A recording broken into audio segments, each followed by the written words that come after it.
नमस्कार दोस्तों, एक बार फिर से आपका स्वागत है डीएम एजुकेशन यूट्यूब चैनल में। दोस्तों, आज हम हमारे जो क्लासेस चलती थी, टेस्ट सीरीज वगैरह, उनसे हटकर आज एक अलग ही टॉपिक पर चर्चा करेंगे। जो कुछ मित्रों के कमेंट भी आए थे कि सर ये बेस्ट टीसी क्या होती है, इसमें कितना वक्त लगता है, क्या क्या सब्जेक्ट हैं। तो आज हम इस वीडियो में कैसे तैयारी करते हैं, आज हम इस वीडियो में आपको संपूर्ण जानकारी देंगे, जिसको आप सुनकर देखकर अपने व्यवहार में लागू करके आप भी डीएलईडी का सपना पूरा कर सकते हैं। और डीएलईडी का कोर्स करने के बाद आप एक टीचर का सपना पूरा कर सकते हैं। अगर आपका भी एक टीचर बनने का सपना है तो उसके लिए आपको इस सीडी से गुजरना होगा, और इस सीडी से गुजरने के लिए आपको इसके लिए डीएलईडी प्री डीएलईडी का एग्ज़ाम पास करना होगा, और जिसके बाद आप डीएलईडी में प्रवेश ले सकेंगे। दोस्तों, डीएलईडी 2 वर्ष का एक डिप्लोमा है जो टीचर ट्रेनिंग कॉलेजों के द्वारा दिया जाता है, जिसमें आप 2 वर्ष में आप अपना डिप्लोमा पूरा करके और आप जो रीट एग्ज़ाम होते हैं उसके लिए एलिजिबल होते हैं। जब तक आपके पास ये डिप्लोमा नहीं है तब तक आप रीट का एग्ज़ाम नहीं दे सकते हैं, और अगर एग्ज़ाम दे भी लेंगे तो जब आपको ज्वाइनिंग मिलेगी उस वक्त इसका डिप्लोमा आपसे मांगा जाएगा। इसलिए अगर आप टीचर बनना चाहते हैं तो आपको एक तो बीएड है और दूसरा है डीएलईडी। दोस्तों, बीएड भी 2 प्रकार के होते हैं, एक 2 वर्षीय और एक 4 वर्षीय, जिसे पीटीटी बोलते हैं। और आपका सपना है प्रारंभिक शिक्षक, प्राथमिक शिक्षक बनने का 1 से 5 तक का, तो आपको डीएलईडी कोर्स करना होगा जो 2 वर्ष का होता है। दोस्तों, 12वीं कक्षा पास करने के बाद आप इसमें फॉर्म भरने के लिए एलिजिबल हो जाते हैं। अगर आप 12वीं में आपकी रनिंग चल रही है क्लास, जब तक आप 12वीं का जब आप 12वीं के रोल नंबर प्राप्त कर लेते हैं तो उसके बाद आप इसमें फॉर्म भर सकते हैं। दोस्तों, जो डीएलईडी अभी कोर्स चल रहा है इसका पहले नाम था बीएसटीसी, जिसकी फुल फॉर्म होती थी बेसिक स्कूल ट्रेनिंग कोर्स। और दोस्तों, इसका नाम परिवर्तन होकर अब हो गया है डीईएलईडी, जिसकी फुल फॉर्म है डिप्लोमा इन एलिमेंट्री एजुकेशन। जो प्रारंभिक शिक्षा होती है उसमें डिप्लोमा प्राप्त करने के लिए ये डिग्री प्राप्त की जाती है, जिसके बाद आप प्रारंभिक शिक्षक बन सकते हैं। दोस्तों,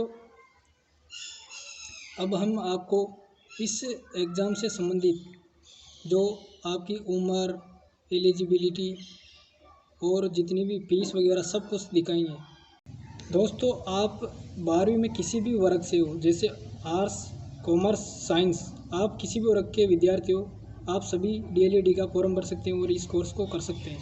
दोस्तों, इसके लिए न्यूनतम आयु 17 से 18 वर्ष होते हैं और अधिकतम 34 से 35 वर्ष होती हैं। इसके अंदर आप डीएलईडी का कोर्स कर सकते हैं। दोस्तों, जो डीएलईडी का कोर्स होता है इसमें 200 क्वेश्चंस का पेपर होता है, जिसमें 4 भाग 200 क्वेश्चंस का पेपर होता है वो 4 भागों में बटा होता है। पहला होता है राजस्थान का जीके, दूसरा है मेंटल, और तीसरा है हिंदी भाषा होती है जिसमें हिंदी और इंग्लिश होती है, जिसमें हिंदी के 30 क्वेश्चंस और इंग्लिश के 20 क्वेश्चंस। हिंदी की जगह में आप संस्कृत भी ले सकते हैं, अगर आपके 12वीं कक्षा में संस्कृत हैं तो आप संस्कृत भी ले सकते हैं।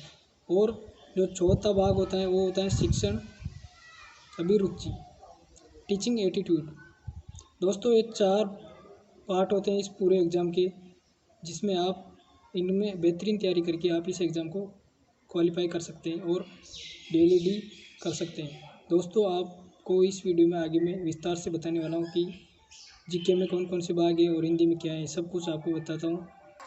दोस्तों, इसमें कुल 200 अंकों का एक पेपर होता है, जिसके लिए आपको 3 घंटे का समय दिया जाता है, जो 4 भागों में बटा होता है। एक तो है सामान्य जीके, जिसे हम जनरल नॉलेज कहते हैं, जो राजस्थान से संबंधित होगा। इसको अलग अलग भागों में बांटा गया है, जिसमें हमारे राजस्थान से संबंधित इतिहास, पॉलिटिकल, कला, संस्कृति और साहित्य पक्ष, आर्थिक पक्ष, भौगोलिक पक्ष और लोक जीवन, सामाजिक पक्ष और पर्यटन पक्ष, ये सभी जो टॉपिक हैं इनसे संबंधित उसमें राजस्थान जीके से प्रश्न पूछे जाते हैं। दोस्तों, दूसरा टॉपिक है मेंटल एबिलिटी, जिसमें आपसे तार्किक योग्यता, विभेदीकरण संबंधित कुछ प्रश्न पूछे जाते हैं, जो आपकी जो बुक लाएंगे आप उसमें पूरा सिलेबस मिलेगा। जो मेंटल से संबंधित 50 क्वेश्चंस आते हैं उनको आप अच्छी तरीके से तैयार करके मेंटल में 40 से 45 नंबर ला सकते हैं। ये आपके लिए बहुत ज़्यादा हेल्पफुल होगा। और दोस्तों तीसरा सिलेबस है, तीसरा सब्जेक्ट है शिक्षण योग्यता, जिसमें शिक्षण अधिगम, नेतृत्व गुण जो अध्यापक में होते हैं, सृजनात्मकता, क्रिएटिविटी, सतत एवं व्यापक मूल्यांकन और कम्युनिकेशन स्किल, संप्रेषण कौशल, व्यावसायिक अभिवृत्ति और सामाजिक संवेदनशीलता, इस प्रकार के टॉपिक हैं जो ये हमारे व्यवहार में होते हैं शिक्षक बनने के लिए।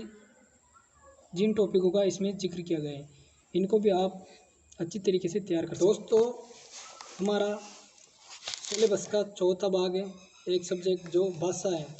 भाषा में 2 विषय होते हैं, एक तो हिंदी और इंग्लिश। हिंदी की जगह में आप संस्कृत भी ले सकते हैं। अगर आपके 12 क्लास में जो सेकेंडरी क्लास होती है, सीनियर सेकेंडरी, उसमें अगर आपके संस्कृत साहित्य हो तो आप संस्कृत भी ले सकते हैं। और दूसरा अंग्रेजी, संस्कृत से और हिंदी से 30 क्वेश्चन और अंग्रेजी से 20 क्वेश्चन आएंगे।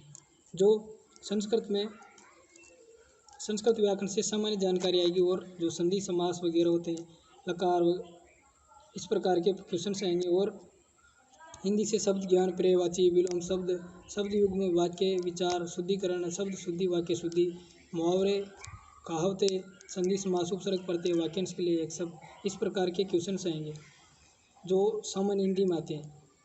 और दोस्तों इंग्लिश में आप इंग्लिश में भी देख सकते हैं, जो आप बुक्स लेके आएंगे उसमें देख लेना इंग्लिश के भी। दोस्तों इस प्रकार आपको मैंने पूरा सिलेबस दिखा दिया है। दोस्तों आपने ये सब कुछ समझ लिया होगा। दोस्तों किसी भी एग्ज़ाम को क्रैक करने के लिए सबसे आवश्यक होते हैं बुक के बिना आप किसी भी एग्ज़ाम को क्रैक नहीं कर सकते हैं। इस प्रकार युद्ध में गया हुआ सैनिक बिना हथियारों के युद्ध नहीं जी सकता है, ठीक उसी प्रकार आप भी बिना बुक के किसी भी एग्ज़ाम को क्रैक नहीं कर सकते। इसलिए आपको अच्छी बुकों का सहारा भी लेना पड़ेगा, तब जाके आप इस एग्ज़ाम में क्वालिफाई हो सकेंगे। दोस्तों बेस्ट टीसी के लिए बहुत सारी बुकें आती हैं, मार्केट में बहुत सारी बुकें हैं। आप मेरे हिसाब से लक्ष्य की बुक आती हैं, वो बढ़िया रहती हैं, जिसमें शॉर्ट और स्वीट तरीके से बताया गया है और आपको समझ में भी आ जाएगा। अगर आप विस्तार से पढ़ना चाहते हैं तो हर सब्जेक्ट की अलग अलग बुक भी ला सकते हैं, लेकिन आपको विद्वान नहीं बनना है, सिर्फ आपको एग्ज़ाम क्रैक करना है। इसलिए आप शॉर्ट पढ़ के अपना एग्ज़ाम क्रैक कर सकते हैं। दोस्तों जो इसमें राजस्थान जीके होते हैं उसमें आप इम्पोर्टेंट क्वेश्चन जो हर बार आ रहे हैं, हर बार के एग्ज़ाम में या अधिकतर एग्ज़ाम्स में आए हुए हैं, उन पर ज़्यादा ध्यान दें। इसमें करंट अफेयर्स भी आता है, 3-4 क्वेश्चन करंट अफेयर्स के भी आते हैं, उनको भी आप अभी जो करंट अफेयर्स चल रहे हैं उनसे पढ़ सकते हैं। और जो राजस्थान जीके हैं उसमें ज़्यादा डीपली ध्यान न देकर ऊपर से पढ़कर जो पिछले एग्ज़ाम्स में आए हुए हैं उन प्रश्नों को अधिक ध्यान दें और इस पर ज़्यादा ध्यान न दें, विद्वान नहीं बनना है आपको। और दूसरा है मेंटल एबिलिटी, मानसिक अभियोग्यता होती है, मेंटल सब्जेक्ट, इस पर आप बहुत ज़्यादा ध्यान दें, क्योंकि इसमें अगर आप सीख गए ना तो आपका एक भी क्वेश्चन गलत नहीं जाएगा। इसमें आप 40 से 45 क्वेश्चन सही निकाल सकते हैं और इस पर आप बहुत ज़्यादा ध्यान दें ताकि ये आपको एग्ज़ाम क्लियर कराने में बहुत ज़्यादा सहायता करेगा। और तीसरा सब्जेक्ट है भाषा, जिसमें आप हिंदी पर बहुत ज़्यादा ध्यान दें, क्योंकि हिंदी में भी आप 25 से 27, 28, 30 क्वेश्चन भी सही कर सकते हैं और आपके लिए वो बहुत ज़्यादा हेल्पफुल होंगे। दोस्तों अंग्रेजी पर भी आप ध्यान दें, अंग्रेजी में भी आप कम से कम 7, 8, 10% तो वैसे भी सामान्य कर सकते हैं, ठीक। इसलिए आप हिंदी के लिए मुझसे जुड़े रहे, आपको मैं कम से कम 25 से 30 क्वेश्चंस का वादा करता हूँ। आप अगर मुझसे जुड़े रहेंगे तो मैं आपके 25 से 30 क्वेश्चंस क्लियर करवा दूँगा, इतना सिलेबस क्लियर करवा दूँगा ताकि आप 25 से 30 क्वेश्चंस सही निकाल सके, जो आपके लिए बहुत ज़्यादा हेल्पफुल होंगे। इसका जो लास्ट भाग है शिक्षण अभिरुचि, उस पर भी आप बहुत ज़्यादा ध्यान दें, उसको आप एक बार पढ़ने से समझ जाएंगे। और उसमें अगर आपने उसमें भी नंबर 3 प्रकार से मिलते हैं। अगर सबसे बेस्ट उत्तर दिया है आपने तो आपको 3 नंबर मिलेंगे, उससे कम दिया है तो 2 नंबर, और उससे कम दिया तो 1 नंबर, अगर बिल्कुल गलत दिया है तो आपको 0 नंबर मिलेगा। इस प्रकार इसमें आप अच्छे से अच्छे नंबर प्राप्त कर सकते हैं। और ये हमारी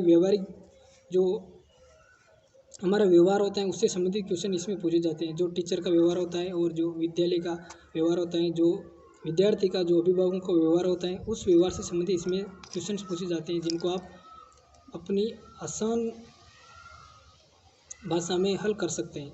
दोस्तों इस प्रकार आपको मैंने पूरी बुक्स और किस प्रकार आप इनको पढ़ेंगे आपको दिखा दिया है। दोस्तों आप पढ़ेंगे उसके बाद मॉडल पेपर ज़रूर हल करें, क्योंकि मॉडल पेपर हल करने से आपको अपनी जो योग्यता है उसके बारे में पता चल जाएगा और आपका स्वयं मूल्यांकन हो जाएगा। दोस्तों मॉडल पेपर को हल करने के लिए आप 7 दिन में कम से कम एक मॉडल पेपर हल करें, जिससे आपको अपनी योग्यता का पता चल जाएगा। जिस टॉपिक में आपको जिस सब्जेक्ट में इस टॉपिक का क्वेश्चंस गलत निकला है उस पर आप चिंतन मनन करेंगे कि क्यों गलत निकला है, कहाँ पर कमी रही है, और जिस जगह में आप कमी महसूस करते हैं उसमें सुधार करें, ताकि आप बेहतर नंबर ला सकें। दोस्तों अच्छे से मॉडल पेपर खरीदना और उनको 7 दिन में सप्ताह में एक बार हल ज़रूर करना, ये आपके लिए बहुत हेल्पफुल रहेंगे। दोस्तों अभी तक जो प्री DLED एग्ज़ाम होते हैं उसके अभी तक फॉर्म नहीं अप्लाई नहीं हुए हैं, और आप जब फॉर्म अप्लाई होने लग जाएं तो आप फॉर्म अप्लाई कर दें। इसकी लगभग 400 से 450 तक फीस होते हैं, और फॉर्म भरने के लिए आप अपनी जो लैंग्वेज होती है संस्कृत या हिंदी वो उसका ज़रूर ध्यान रखें, क्योंकि इनमें आप अगर गड़बड़ कर देंगे तो वहाँ पेपर आपका वही आएगा जो आप यहाँ भरेंगे, इसलिए इनका विशेष ध्यान रखें। दोस्तों फॉर्म भरने के बाद आप एग्ज़ाम देने के बाद जो आपका रिजल्ट आएगा उसकी कट ऑफ भी मैं आपको दिखा देता हूँ गत वर्ष की। दोस्तों जनरल में लगभग मेल के लिए 426 और फीमेल के लिए 408 गई थी, और SBC में मेल के लिए 404 से 404 और फीमेल के लिए 365, और SC मेल में 399 और फीमेल में 365, ST में 382 मेल के लिए फीमेल के लिए और मेल के लिए 412, और TSP एरिया आता है उसमें 353 मेल के लिए और TST एरिया में 307 फीमेल के लिए। इस प्रकार ये कट ऑफ गई थी। लगभग लड़कियों का कम में आ जाता है क्योंकि उनको छूट भी मिलती है, और जो आरक्षित जो जनजातियाँ होती हैं उनको भी छूट मिलती है, और विकलांग होते हैं उन सबको छूट मिलती है, विधवा इन सबको छूट मिलती है। दोस्तों इस वीडियो में मैंने आपको पूरी जानकारी दे दी है। अगर आपको कोई संदेह हो तो मुझे कमेंट बॉक्स में कमेंट करके पूछ सकते हैं। दोस्तों इसके अलावा जो PTT एग्ज़ाम होता है B.Ed करने के लिए 4 वर्ष से, उसके तो फॉर्म भर चुके हैं, उसका एग्ज़ाम होगा, इसलिए आप उसकी भी तैयारी करना चाहते हैं तो उसके लिए भी मैं एक वीडियो बना दूंगा अगर आपको कोई संदेह हो तो। दोस्तों इसका और उसका सिलेबस सेम रहता है, इसमें हिंदी के साथ इंग्लिश भी जुड़ी होती है, और उसमें पूरी हिंदी होती है, 50 क्वेश्चन हिंदी के आते हैं, और उसमें भारत की जो इंडिया लेवल की जो GK होती हैं वो भी जुड़ी होती हैं। इसलिए दोस्तों आप दोनों के कॉमन होने के कारण दोनों की तैयारी भी कर सकते हैं। दोस्तों आज के लिए बस इतने काफ़ी। अगर आपको कोई डाउट है हो तो मुझे कमेंट बॉक्स में कमेंट करके पूछ सकते हैं। धन्यवाद।